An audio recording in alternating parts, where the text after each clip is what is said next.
మిమ్మల్ని ఆశ్చర్యకరమైన అయితే మీరు చీకటిలో నుండి ఆశ్చర్యకరమైన తన వెలుగులోనికి మిమ్మల్ని పిలిచిన వాని గుణాతిశయములను హల్లెలూయా ఆశ్చర్యకరమైన వెలుగులోనికి మిమ్మలను పిలిచిన వాని గుణాతిశయములను ప్రచురించజేయడానికి ఆయన గుణాలను నువ్వు తెలియపరచాలని చీకటిలో నుండి నిన్ను వెలుగులోని తీసుకొచ్చాడు. ఆశ్చర్యకరమైన వెలుగు. పక్కన వాళ్ళు చేయబెట్టి ఆశ్చర్యమైన వెలుగులోనికి వచ్చినావా అని అడుగు. వచ్చావా అని అడుగు. ఇంకా వచ్చినాడా లేదా పక్కన వాళ్ళు చెప్పయ్యా ఆశ్చర్యకరమైన వెలుగులోనికి వచ్చావా అడుగు. పక్కన వెలుగులో రావాలి. ఆశ్చర్యకరమైన వెలుగు. ఆశ్చర్యమైన ప్రేమ కల్వారిలో నీ ప్రేమ మరణము కంటే బలమైన ప్రేమది నన్ను మైకి పెట్టుకొని పాట పాడేవాళ్ళు మైకి పెట్టుకొని కూడా పాడితే దేవుడు మిమ్మల్ని ఆశీర్వదిస్తాడు. ఎవరైనా సరే ఆశ్చర్యమైన ప్రేమ కల్వారిలో నీ ప్రేమ మరణము కంటే బలమైన ప్రేమ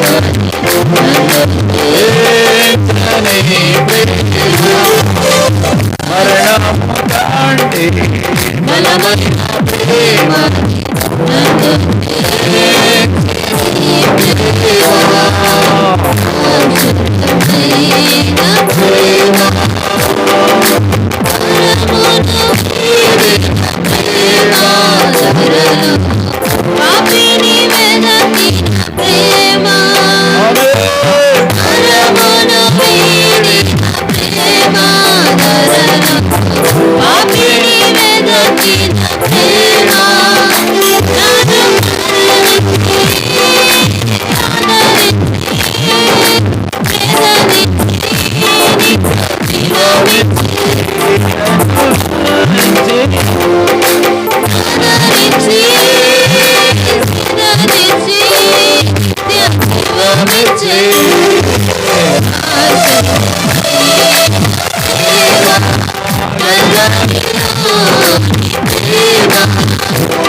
ఆశ్చర్యమైన ప్రేమ. ఆయన ప్రేమ ఈ లోకంలో ఏ స్త్రీ దగ్గర ఏ పురుషుని దగ్గర దొరకని అద్భుతమైన ప్రేమ ఆయనది. The wonder love of Jesus Christ. The wonderful love. Jesus love is the wonderful. Hallelujah. ఆయన ఆశ్చర్యమైన ప్రేమ. ఆయన ప్రేమ. కాబట్టి నీ జీవితంలో ఆయన ప్రేమను గుర్తెరిగినావా? 6 గంటలకు ప్రార్థన అంటే ప్రేమ ఉంటే కదా వచ్చేదానికి. అదే ఎవరైనా కనుక పెండ్లి పత్రిక ఇచ్చేసే స్నేహితులండి. హల్లెలూయా. ఒకరోజు ముందుగానే పోయి స్నేహితునికి హెల్ప్ చేస్తుంటారు. ఫ్రెండ్ కళ్యాణంగా స్నేహితుని పెండ్లే ஏதோ சொல்லுவாங்களா ஊரில் கல்யாணமா ஊழைக்கான பிடிக்க முடியாதான். ஊரில் கல்யாணம்னாக்கா ஊழைக்கான பிடிக்க முடியாதான். ఊరారు కళ్యాణం ఫ్రెండ్ కళ్యాణం 2 రోజులు 3 రోజులు అక్కడే పోయి కూర్చొని ఉంటారు మన వాళ్ళు. దేవుని సన్నిధి 7 గంటల ప్రార్థన 6 గంటల నుంచి 1 గంట వరకు అంటే ముగించేది మాత్రం కరెక్ట్గా టైం చూస్తూ ఉంటారు. మనం వచ్చేది మాత్రం ఎప్పుడో. మనం దేవుడు అన్యాయస్తుడు కాదు, లంచం పుచ్చుకొనడు. ఆ మాట భద్రంగా పెట్టుకోవాలి. అది ఫస్ట్ మనం చదివిన మాట, అది కీవర్డ్. ఇక్కడ 2 దినవృత్తాంతములు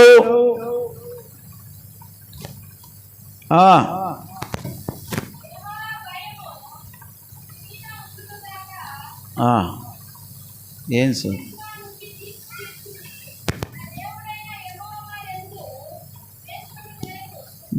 దౌష్యము లేదా, దేశము లేదా? బాగా చదువుమా. దౌష్యము లేదు, ఆయన పక్షపాతి కాదు, లంచం పుచ్చుకునేవాడు కాదు. లంచం ఇస్తావా దేవునికి? తప్పించుకోలేవు. ఏ మాత్రం కానీ మనం తప్పించుకోలేము. ఏ మాత్రము ఏమైనా మనం మనుషులు సాకులు చెప్పేస్తూ ఉంటాం. నాకు అది ఉన్నది, ఈ పని ఉన్నది, ఆ పని ఉన్నది, అందుకే ఇంత లేటుగా వచ్చాను, లేకపోతే ఇట్లా వచ్చినాను, అది పోయాను, అందుకే రాలేదు, చేయలేదు, ఏదో ఒకటి చెప్తా ఉంటాం. మరి ఆయన దృష్టిలో మనం తప్పించుకోలేము. ఆయన చూపులో నుండి அவருடைய பார்வையிலிருந்து ஒரு நாள தப்பி போக முடியாது. హల్లెలూయా. ఆయన దూరదృష్టి గలవాడు. ఏ మాత్రం హల్లెలూయా వాక్యం అంటున్నది, ఆశ్చర్యకరమైన వెలుగులోనికి నిన్ను రప్పించినాడు. ఆయన ప్రేమ ఆశ్చర్యమైనది. హల్లెలూయా. ఇప్పుడు ఎబ్రియల్ రాసిన పత్రిక దగ్గర వచ్చినట్లయితే అక్కడ ఏం చెప్పండి, ஒரு முறை பிரகாசிக்கப்பட்டு పరమ ఈవై రుచి పార్తే, ఒక్కసారి నువ్వు వెలిగించబడ్డావు. హల్లెలూయా. ఒక్కసారి వెలిగించబడి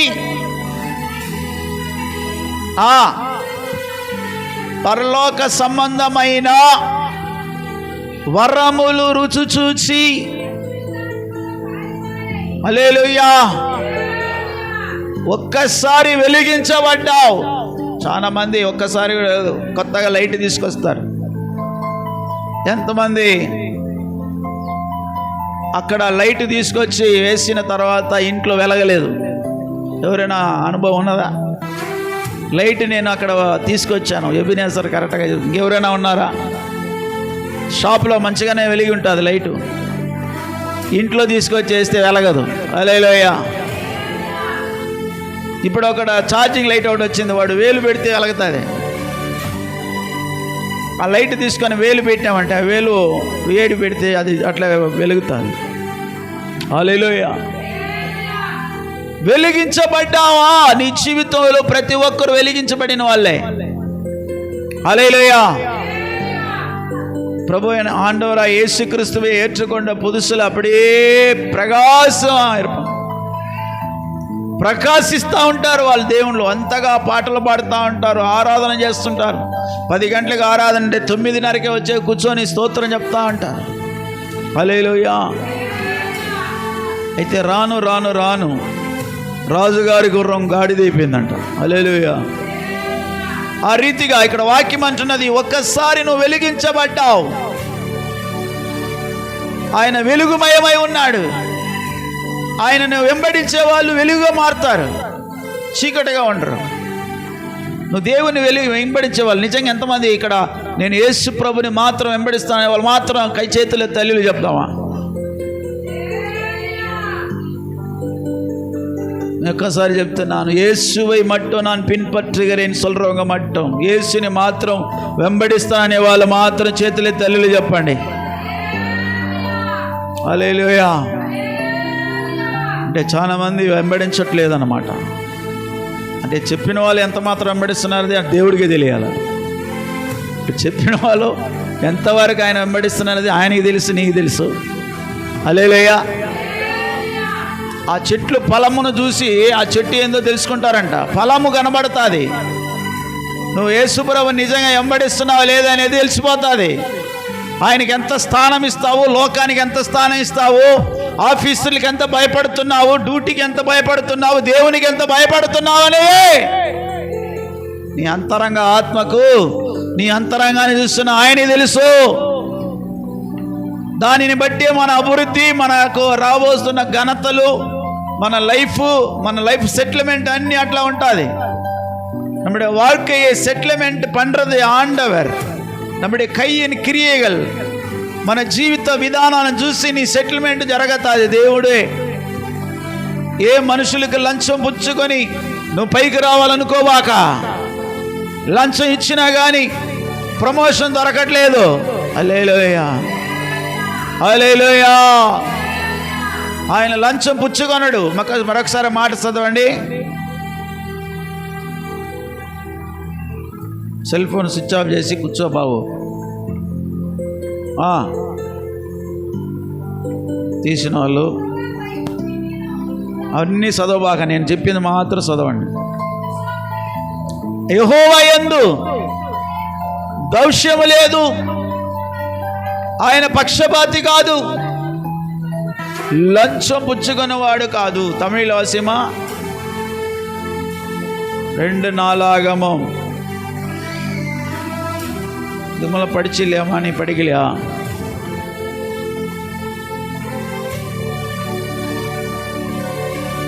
பத்தொன்பது 7 2 நாளாகமம் 19:7. கர்த்தருக்கு பயப்படுகிற பயம் உங்களிடத்தில் இருக்க கடவுது. எச்சரிக்கையாயிருந்து காரியத்தை நடத்துங்கள். கர்த்தர் தேவனாகி கர்த்தரிடத்திலே அநியாயம் இல்லை, முகதாட்சண்யம் இல்லை, பரிதானம் இல்லை. செல்லாதே, பரிதானம் செல்லாதே, முகதாட்சண்யம் செல்லாதே, అన్యాయం చెల్లాదు. హల్లెలూయా. ఆయన యొద్ద దౌష్యం లేదు, లంచం పుచ్చుకొనలేడు, పక్షపాతి కాదు. హల్లెలూయా. నువ్వు లంచం ఇచ్చినా ఆయన నీ మీద కనికరం చూపడం. నువ్వు ఎందుకొరకు నువ్వు మరి ఏ స్థితిని బట్టి నీ జీవితంలో నిర్లక్ష్యత ఉన్నది నీకు? దేని నిమిత్తమై నీవు ఆయన సన్నిధిని భయపడకంటున్నావు? హల్లెలూయా. దేనిని బట్టి నీవు నిర్లక్ష్యత ఆయన దగ్గర చూపిస్తున్నావు? మనుషుల దగ్గర చూపించిన పర్వాలేదు, దేవుణ్ణి నిర్లక్ష్యం చేస్తున్నారు. హల్లెలూయా. కాబట్టి ప్రియులారా, ఇక్కడ వాక్యం అంటే నువ్వు వెలిగించబడ్డావు. முதல்ல ஒரு முறை நீ பிரகாசிக்கப்பட்டாய். நல்ல கர்த்தருக்குள்ள இருந்து பரம ஈவுகளை ருசி பார்த்தாய், அபிஷேகம் பெற்றாய். ஜெபித்தால் பேய்கள் ஓடும், நோய்கள் தீருதே, வியாதிகள் மாறுதே, அற்புதங்கள் செய்த உன்னுடைய கரத்துல ஆண்டவருடைய அன்பை, ஆண்டவர் இல்லாம நான் வாழ மாட்டேன்னு சாட்சி சொன்னேன். దేవుడు లేకుండా నేను బతికే లేదంటావు. అయితే దిగజారిపోయినావు. నూతన పరచగా వాక్యం అంటున్నది, నువ్వు ప్రకాశించబడ్డావు. ஒரு முறை பிரகாசிக்கப்பட்டு పరమ ఈవ రుచి పార్తాయి. పరలోక సంబంధమైన కార్యాలు నీకు తెలుసు. ఈ లోకములో దేవుని ప్రేమ కంటే వేరే ప్రేమ శాశ్వతం కాదని తెలుసు. అయినా మనుషుల ప్రేమ కొరకు పరిగెత్తుచున్నావు. హల్లెలూయా. అయినా నువ్వు దేవుని యొద్ద ఎన్నో అవసరతల కొరకు, ఆపదలు ఉన్నప్పుడు, కష్టాలు ఉన్నప్పుడు దేవుడే దేవుడు అంటాం. మిగతా సమయంలో ఆయన ఎక్కడో పెట్టేస్తాం. మన శరీరము ఇష్టం వచ్చినట్లుగా జీవించడానికి పోతా ఉంటారు. తన మనసు నచ్చినట్లుగా జీవిస్తారు. తన యొక్క దృష్టిలో ఏముంటా దాన్ని పొందుకోలేకుండా బయటికి రారు. చదవండి ఒకసారి ఆ మాట. ఒక్కసారి వెలిగించబడి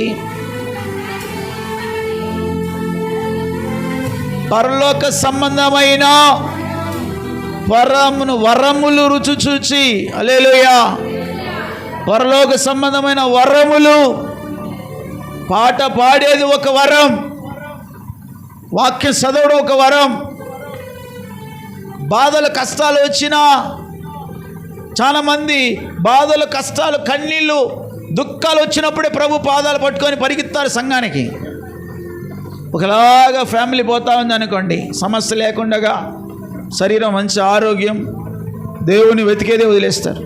అందుకే దేవుడు అప్పుడప్పుడు షాక్ ఇస్తూ ఉంటాడు. షాక్, కరెంట్ షాక్ పెడతాడు అప్పుడప్పుడు. ఏం పెడతాడో? Current shock.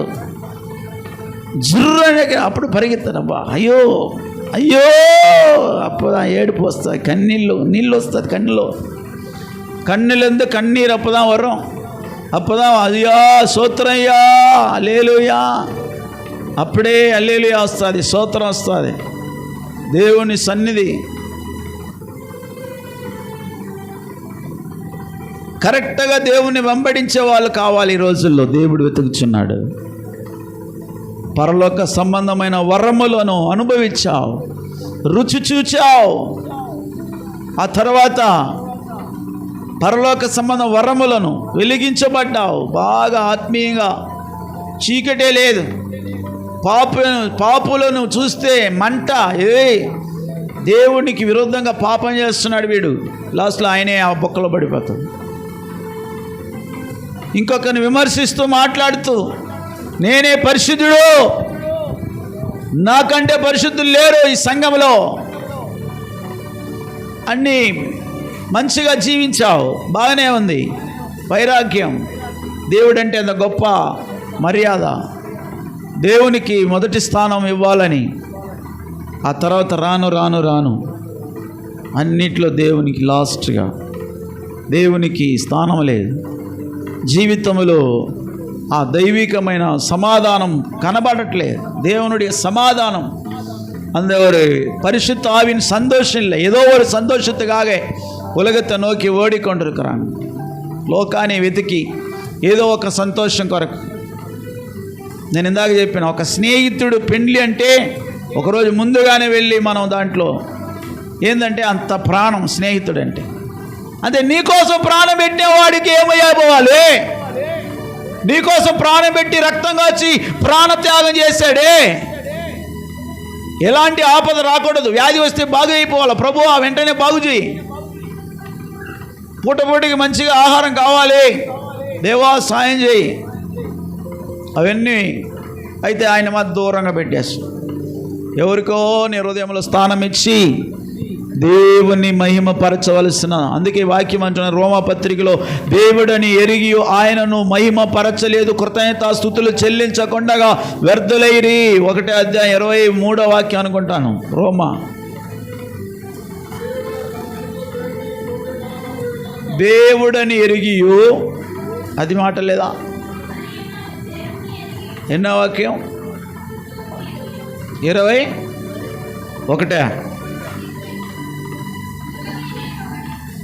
చదువు.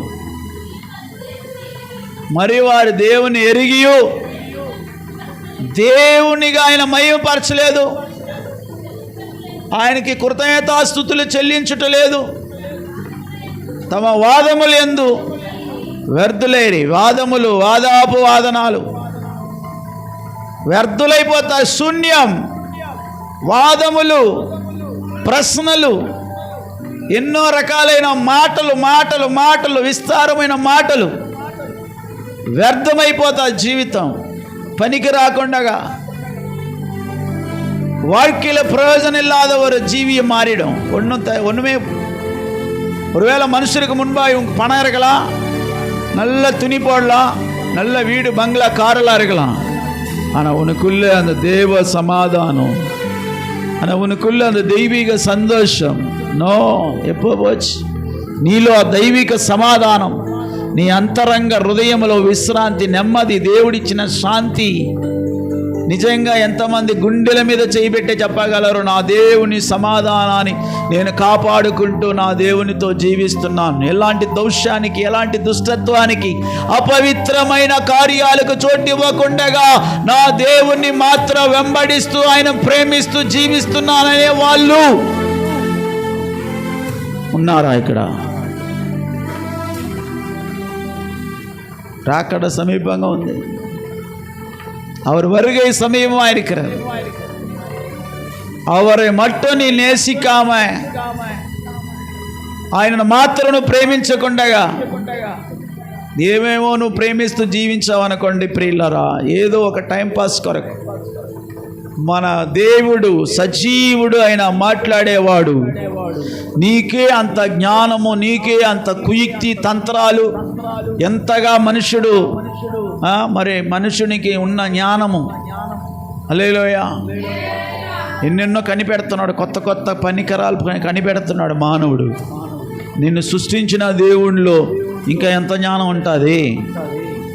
నువ్వు కూర్చుండుట, నువ్వు లేచుట, ఏ ఉద్దేశంతో నడుస్తున్నావు, నువ్వు ఎందుకు ఏ కారణాన్ని బట్టి ఇంత లేటుగా వచ్చి కూర్చుంటున్నావు, ఆయన అన్నీ చూస్తున్నాడు. నువ్వు దేన్ని ఒకవేళ సేవకునికి నువ్వు ఏదైనా మరుగుపరుచుకోవచ్చు కానీ, బట్ ఆయనకు మరుగు అయినది ఏది లేదంటున్నాడు దేవుడు. హల్లెలూయా, హల్లెలూయా. ఒక మాట చదవండి, మత్తయి సువార్త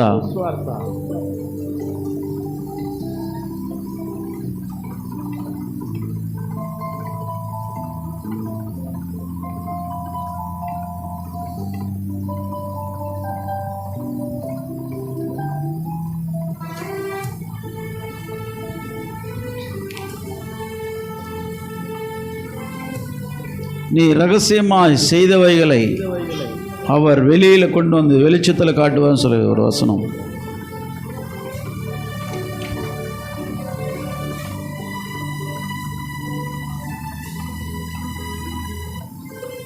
హల్లెలూయా. ఇక్కడ వాక్యం ఏమంటున్నదంటే, అది నేను తర్వాత ఆ వాక్యాన్ని మీరు చెప్పండి. అక్కడ రాయబడింది, నువ్వు చీకట్లో చేసిన దాన్ని ఆయన వెలుగులో తీసుకొస్తాడంట, వెలుగులో తీసుకొచ్చి చూపిస్తాడు. మరి ఆయన వచ్చినప్పుడు వాని క్రియలు తక్కిన జీతము ఆయనతో కూడా వస్తున్నదని మత్తయి సువార్తలో నేను చూస్తున్నాను అనుకుంటా. హల్లెలూయా. మనుష్య కుమారుడు 26:64 చదవండి, మత్తయి సువార్త.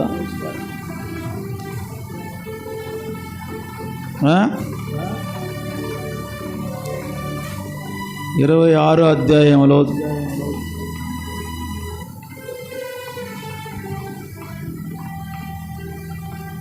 64 లేదా?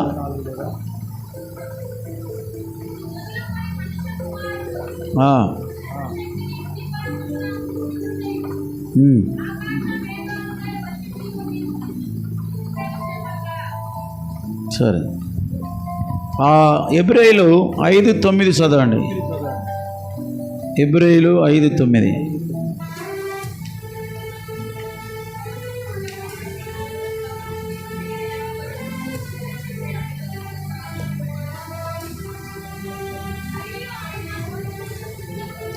ఒక్క నిమిషమా, అది కాదు,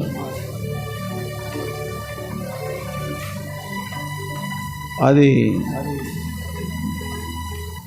మంచిది కానీ చెడ్డది కానీ వారు తమ శరీరములో చేయుచున్న ప్రతి కార్యమును బట్టి ఆయన బలిపీఠం యొద్ద నిలబడాలి అనే మాట.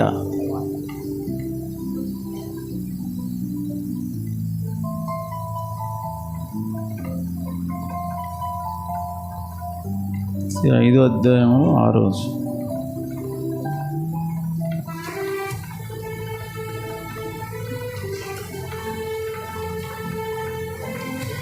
వాక్యం ఉంది కానీ రెఫరెన్స్ కరెక్ట్గా కనబడలేదు. హల్లెలూయా. క్రీస్తు న్యాయపీఠం ఎదుట నిలబడాలి, మంచిది కానీ చెడ్డది కానీ తన శరీరమందు జరిగించున్న ప్రతి కార్యములను బట్టి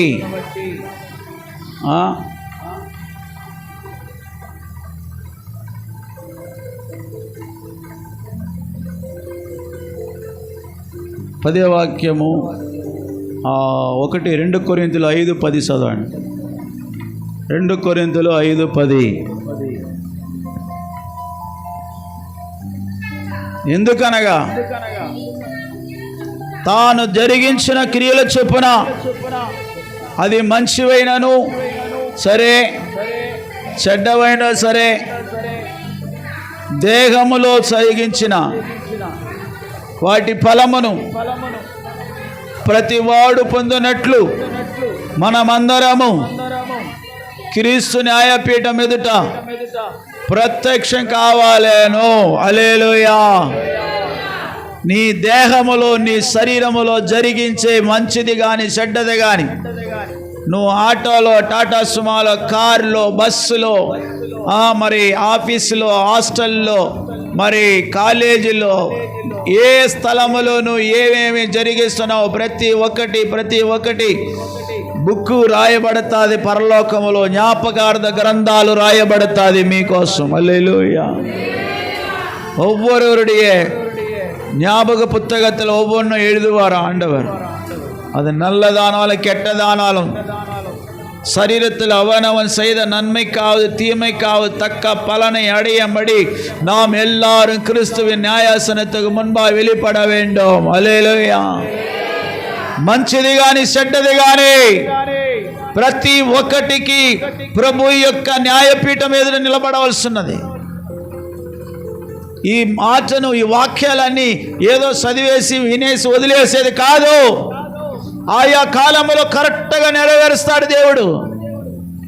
ఏ ఉద్దేశముతో ఎంతగా దేవుని మర్యాదిస్తున్నావు, ఎంతగా నువ్వు దేవుని ఘనపరుస్తున్నావు, నీకు ఎన్నో అవకాశాలు దేవుడు ఇస్తున్నాడు. ఎల్రో ఈ మందిరములో దేవుడిచ్చే అవకాశాలు మరి ఎక్కడ జరగదు. అలాంటిది ఇంత అవకాశం ఇచ్చి కూడా నువ్వు నరకంలో దిగుతున్నావు అంటే అది దానికంటే పరితాపం ఇంకొకటి ఉండదు. సంవత్సరం ఒక్కసారి 40 రోజులు ఉపవాస ప్రార్థనలు, ఏమేమి పాపాలు, ఆ పాపమునికి ఏమి జీతం అన్నీ వాక్యం ద్వారా మీకు ప్రకటిస్తున్నాం. ఇక్కడ ఆ పాపముల వలన కలిగే శాపం, దుఃఖం, కష్టం, నష్టాలు, దేవుని యందు భయభక్తి కలిగి ఉంటే ఎంత లాభాలు, ఎంత మహిమ, ఎంత ఐశ్వర్యం, ఘనత దేవుడు స్పష్టంగా రాసిపెట్టున్నాడు. జీవమును, ఆశీర్వాదమును, మరణమును, శాపమును ఎదుట ఉంచుతున్నాను.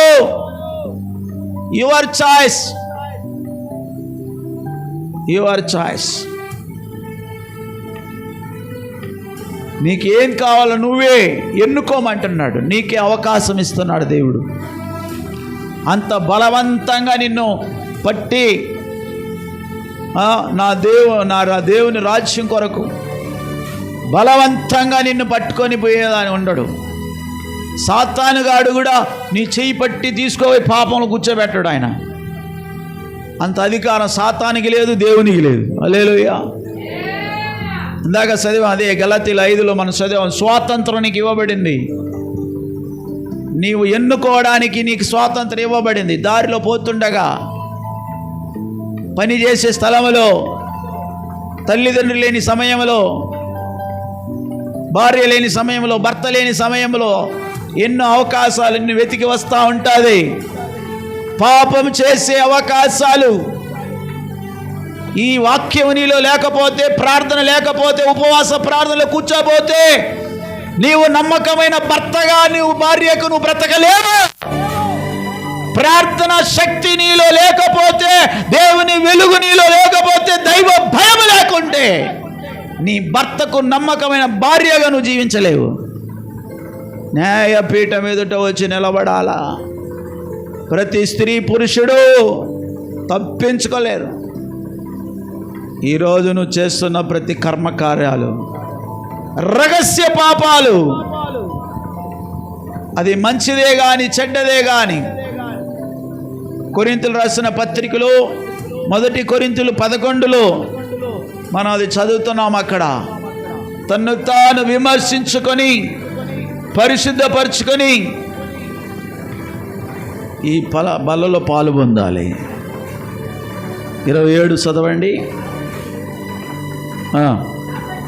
కాబట్టి ప్రతి మనుషుడు తన్ను తాను పరీక్షించుకొనవలెను. అలాగు చేసి ఆ రొట్టెను తిని ఆ పాత్రలోని త్రాగవలెను. ఆ ప్రభు శరీరమని వివేచింపక తిని త్రాగువాడు తనకు శిక్షావిధి కలుగుటకే అలాగా తిని తాగుచున్నాడు.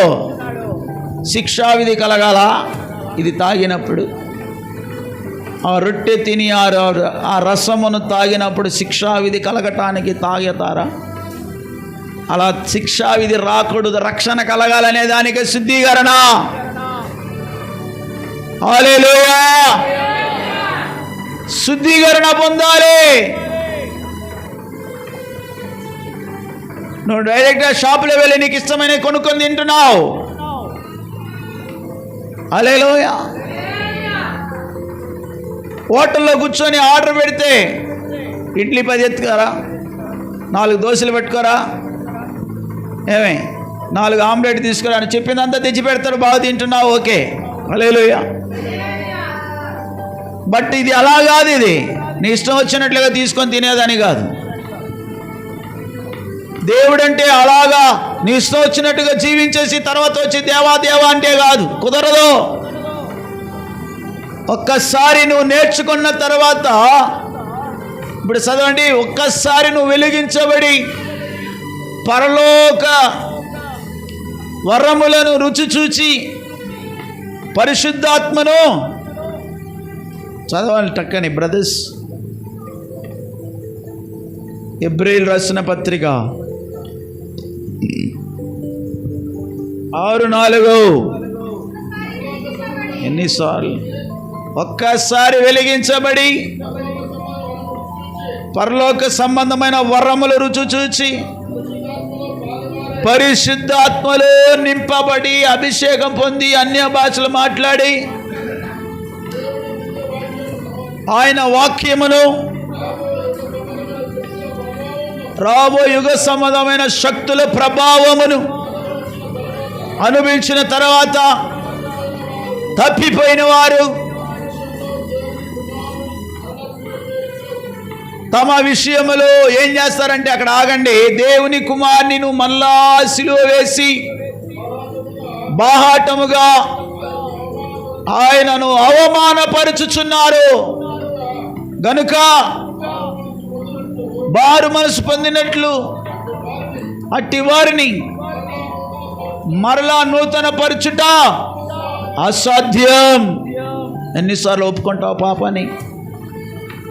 ఒక్కొక్కసారి పాపం చేసి నువ్వు వచ్చి ఒప్పుకునేటప్పుడల్లా నీలో మహిమ దిగిపోతున్నది. దేవునితో ఉన్న దైవ శక్తి నీలో తగ్గిపోతున్నది. దేవుడిచ్చిన స్వస్థత వరము నీలో తగ్గిపోతున్నది తెలుసా? నీ శరీరాన్ని నీకు ఇష్టం వచ్చినట్లుగా పాపములో ఉపయోగించుకొని తర్వాత వచ్చి పాప క్షమాపణ దేవుడిస్తాడులే అనుకుంటున్నావా? అంతకంతగా నువ్వు దేవుని దగ్గర నుండి దూరమై పాతాళానికి సమీపమై వెళ్ళిపోతున్నావు.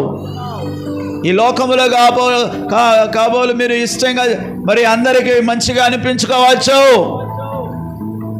బట్ పరలోకం అంగీకరించదు.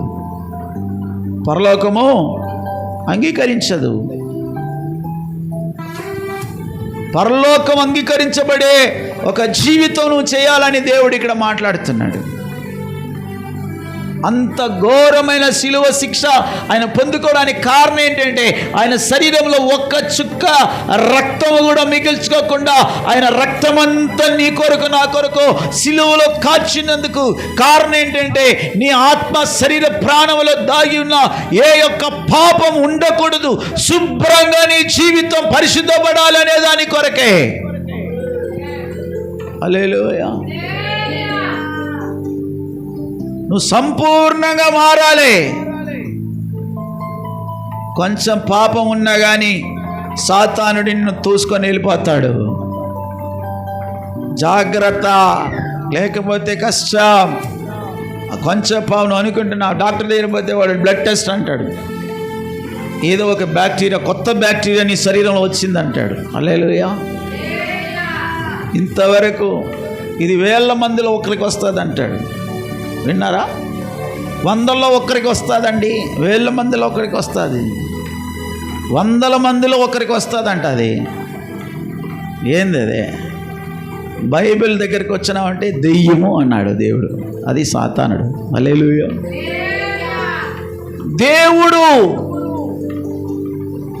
దేవునికి మించినది లేదు. ఒక మనుషుడు దేవుని యొద్దకు వచ్చిన తర్వాత the 7 blessings is given for the Lord. దేవుడు నీకు 7 ఆశీర్వాదాలు ఇస్తున్నాడు. అందులో ఒకటి స్వస్థత. 7 ఆశీర్వాదాలు ఒకటి ఏంది? దైవిక స్వస్థత. ఆ దైవిక స్వస్థతను పాడు చేసుకుంటున్నావు. అవిధేయతకు, అక్రమానికి, అజ్ఞానానికి, అవిధేయతకు, అపవిత్రమైన దానికి చోటిచ్చి ఆ నూతన బ్యాక్టీరియాని నీ శరీరంలో ఎక్కించుకుంటున్నావు. హల్లెలూయా.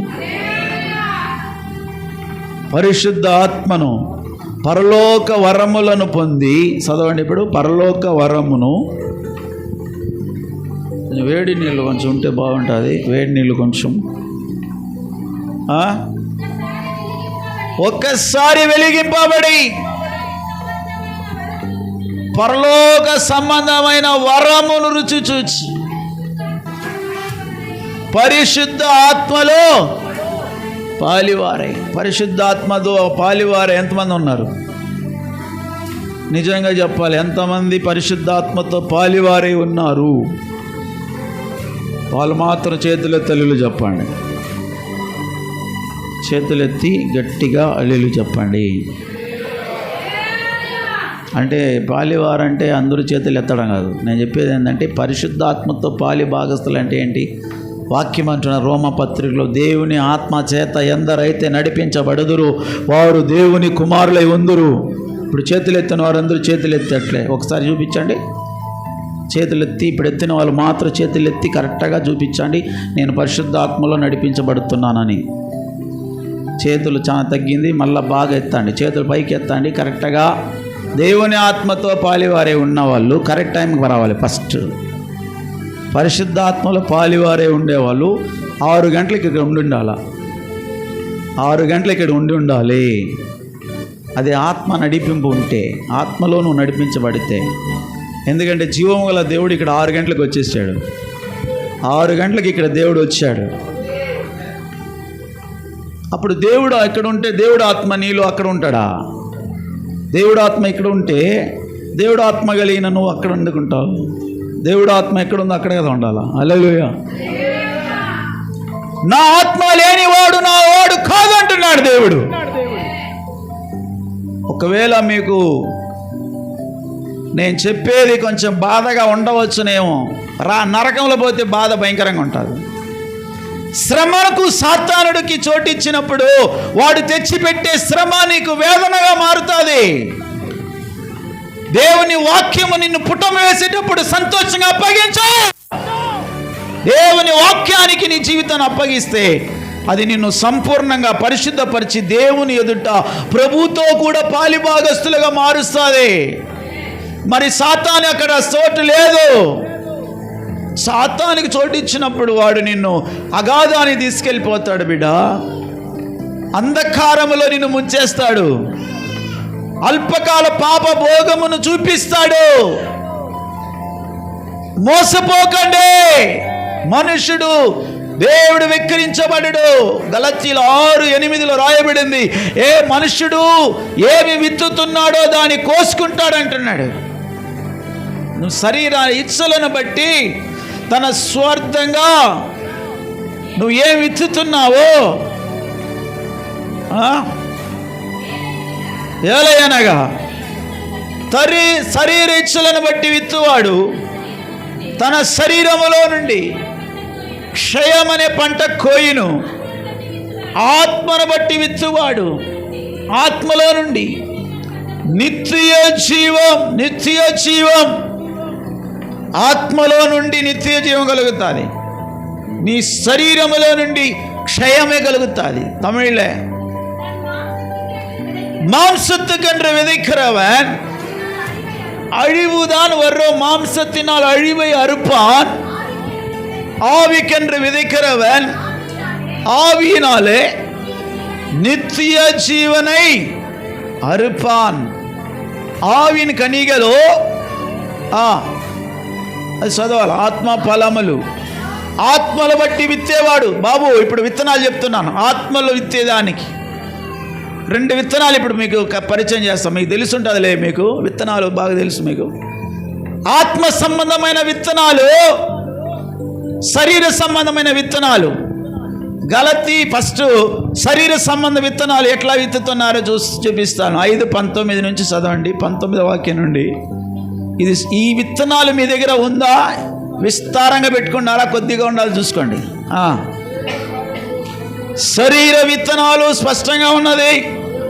అవేవనగా చారత్వములు, అపవిత్రత, కామకత్వములు, విగ్రహారాధన, అభిచారం, దేశములు, కలహములు, మత్సరములు, క్రోధములు, కక్షలు, భేదములు, విమతములు, అసూయలు, మత్తతులు, అల్లరితో కూడిన ఆటపాటలు, ఇవన్నీ మళ్ళీ అట్లే చూడు చదువుట మొదలైనవి.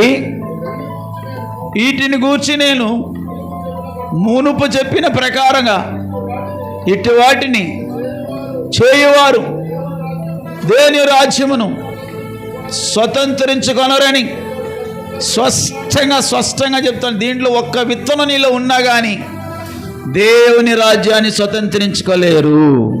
ఒక్క విత్తనం దీంట్లో. దాదాపు ఎన్ని విత్తనాలు ఉన్నది దీంట్లో? 19 అనుకుంటా. లెక్క పెట్టారా? చాలా విత్తనాలు, 19 విత్తనాలు. దీన్ని విత్తినారంటే నాశనం మాత్రమే. అంటే అక్కడ క్షయం అనే పంట కోసుకుంటారు. నీలో దేశం ఉంటే క్షయం వస్తుంది. క్షయం. உங்களுக்குள்ளே பொறாமை இருந்தால், எரிச்சல், பிரிவினை, அங்கே சொல்லப்பட்ட பாவங்கள், அது చెప్పబడిన ప్రతి పాపములు మనలో ఉంటే మనకు క్షయం అనే పంట కోసుకుంటాం. నష్టం మన జీవితంలో. అழிவுదా நமக்குள்ள வரும். క్షయం వస్తుంది. ఈ విత్తనాలు ఉండకూడదు అంటున్నాడు దేవుడు. ఈ శరీర సంబంధమైన క్రియలు ఉండకూడదు. ఒకరిని ఒకరు, ఎవరి మీద, నీ భార్యతో కానీ, నీ భర్తతో కానీ, నీ బిడ్డల మీద కానీ, నీ అన్నదమ్ముల మీద కానీ, నీ అక్కాజనుల మీద కానీ, ఎవరి మీద ద్వేషము, కక్ష, పగ, మరి ఎలాంటి యొక్క చేదు నీలో ఉండకూడదు. హెబ్రేయులు చెప్తున్నాడు పౌలు గారు, ఈ చేదైన వేరు మొలిస్తే అది కలవరపరిచి మిమ్మలను అపవిత్రులుగా మార్చేస్తుంది. ఒక కోపం ఉన్నా చాలు అపవిత్రమే. జీవితం పరిశుద్ధత లేదు.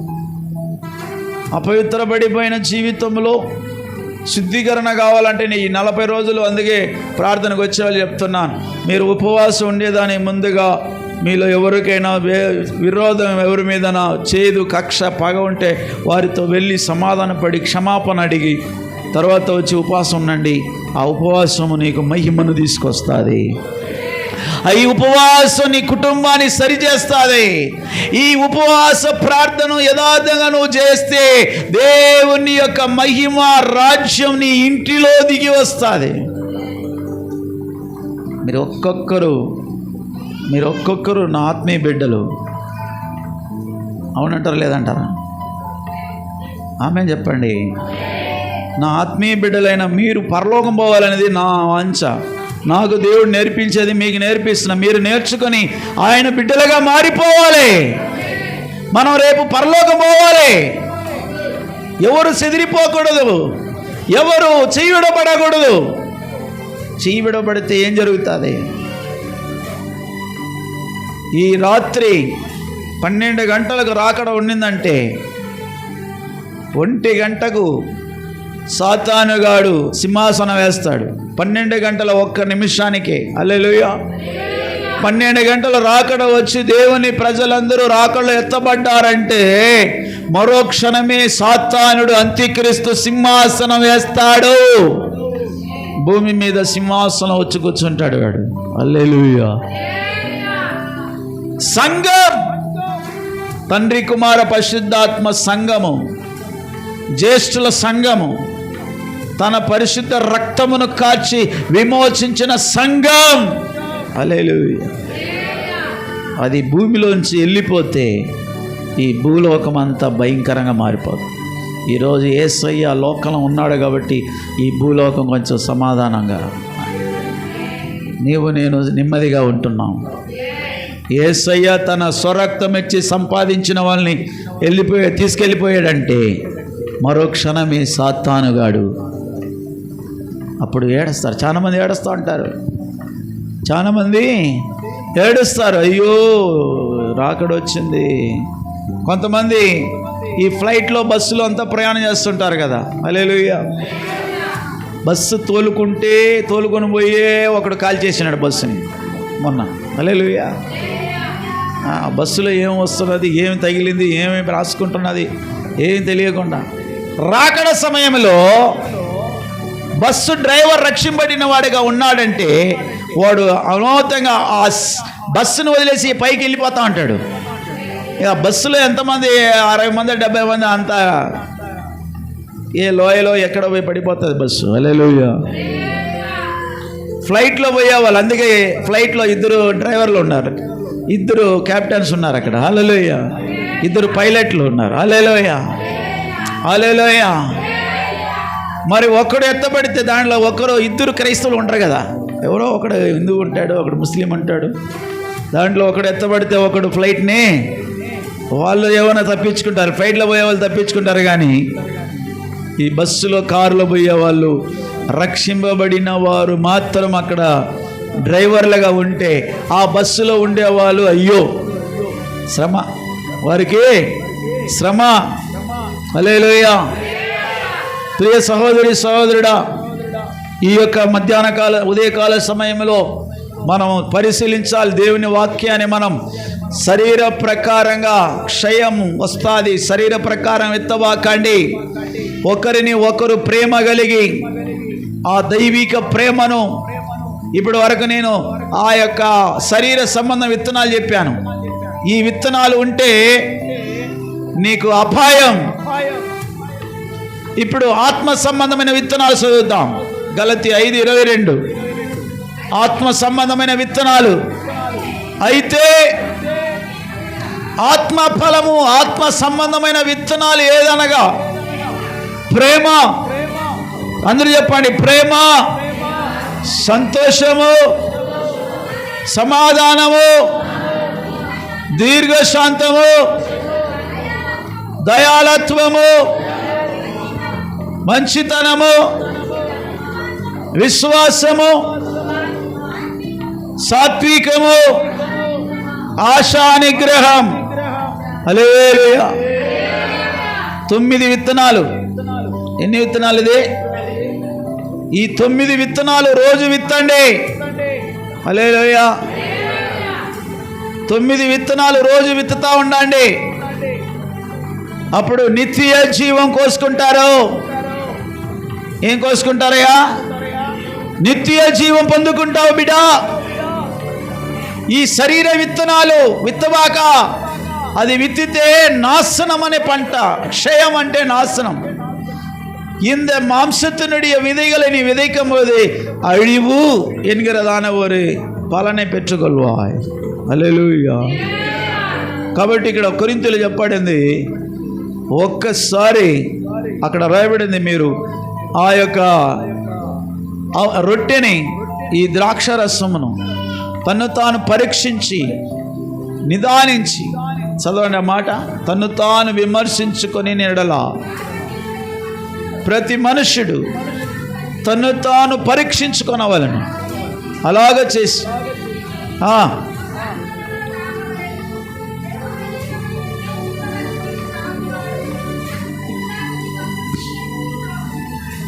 హల్లెలూయా. తను తాను విమర్శించుకోవాలి, పరిశుద్ధపరచుకోవాలి, పరీక్షించుకోవాలి.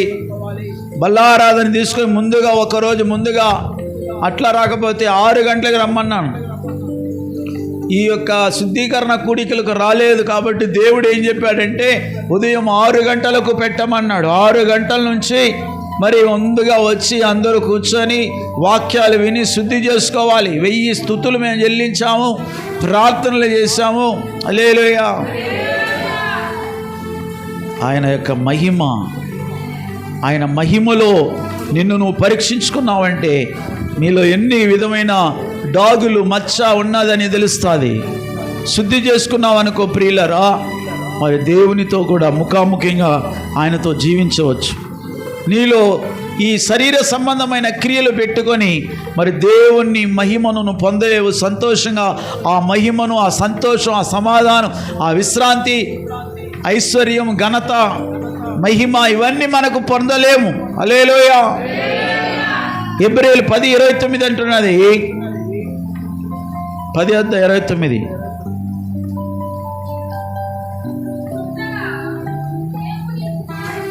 దేవుని కుమారుని. ఇట్లుండగా అంటే దానిపైన చదవండి.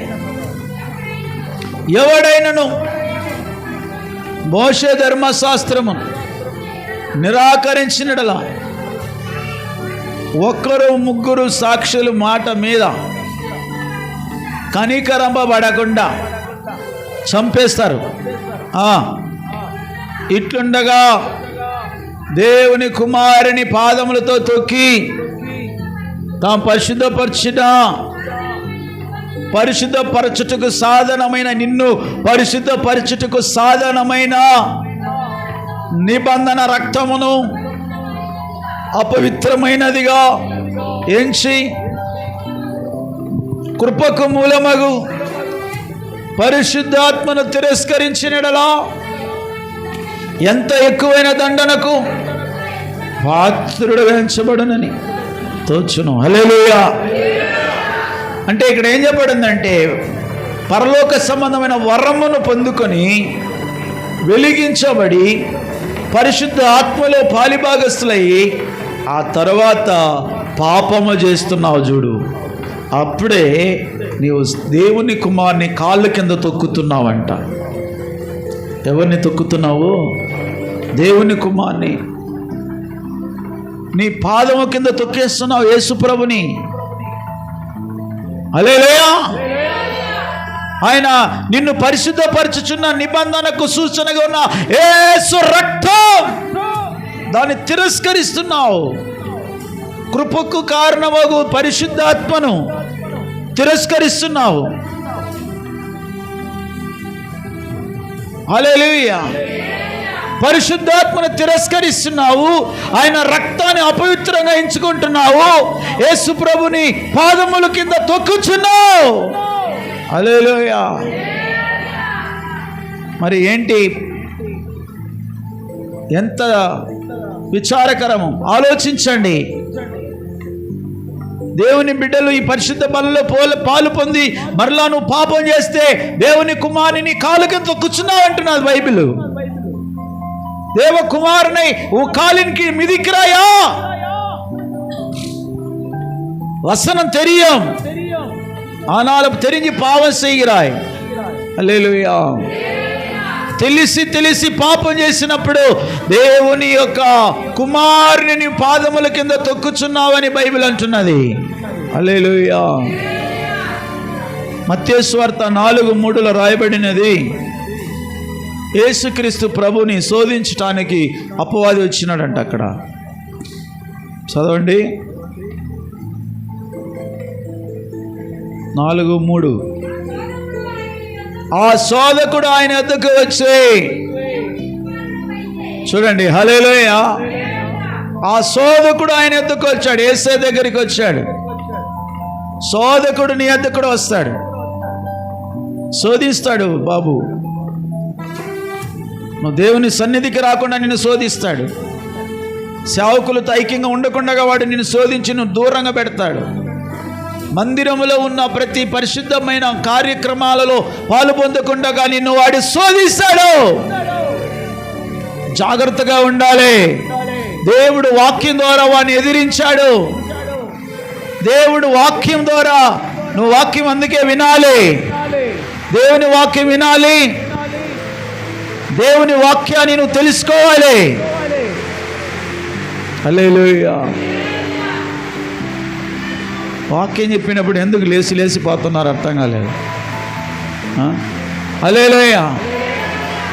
దేవుని వాక్యాన్ని తెలుసుకోవాలి. అప్పుడు నీ జీవితంలో సాతాను రాడు.